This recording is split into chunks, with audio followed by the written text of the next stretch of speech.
And pleased to say Brendan O'Neill, you know him well, though often talking to Andrew Bolt, but Andrew's on holiday, so I may steal him for a moment here.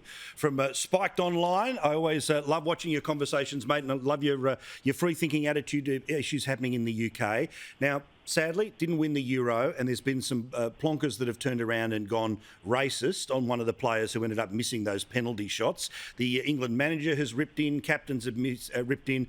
What's your take on this? I think the racism is absolutely vile, horrible. No player should be attacked just for missing a penalty. They certainly should not be attacked on the basis of their skin colour. That's not the kind of country England is. But at the same time, I think this has been slightly blown out of proportion. It's been turned into a bit of a moral panic. There's a real disparity between the number of messages to these players, which is very, very small in number, and the public discussion about it. It's been turned into this horrendous moment which shows just how racist England as a whole is. I think that's going way too far. We have to put this into perspective. The vast majority of football fans in this country are decent people who despise racism, and we should carry that positive message forward rather than focusing on the negative. Well, also, 35 million people, and that's just the TV ratings, let alone the pubs, all the rest of it, were watching it. Hardly a whole bunch of people who were willing them to lose, all right? So I think perspective's absolutely necessary. And I've got to say, my feeling on it is that, of course, deplorable, disgusting, but the reality here too is that I feel that it's a search to move on from the loss, that this is the next media obsession so you don't have to talk about the loss.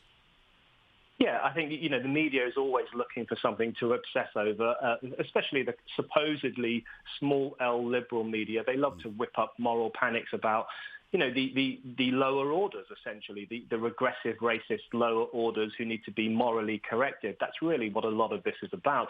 But at the same time, there's a lot of conflation going on. So we're seeing some fans booed the taking of the knee. So lots of England players have been taking the knee, which is a BLM gesture, essentially. And some fans booed that. Priti Patel, our Home Secretary, said it was their right to boo it. She said taking the knee is gesture politics. And those criticisms of Black Lives Matter and identity politics are now being lumped in with the genuine racist abuse as all part of the same process. I think that's really unacceptable. It is not racist to criticize the taking of the knee. It is not racist to criticize identity politics. And so the way in which the debate is being squashed through this accusation of racism against anyone who criticizes the new politics of identity, that's a real problem in England at the moment as well. I'm with you. Good on you, Brendan. Read your stuff, Spiked Online. Thank you so much, mate.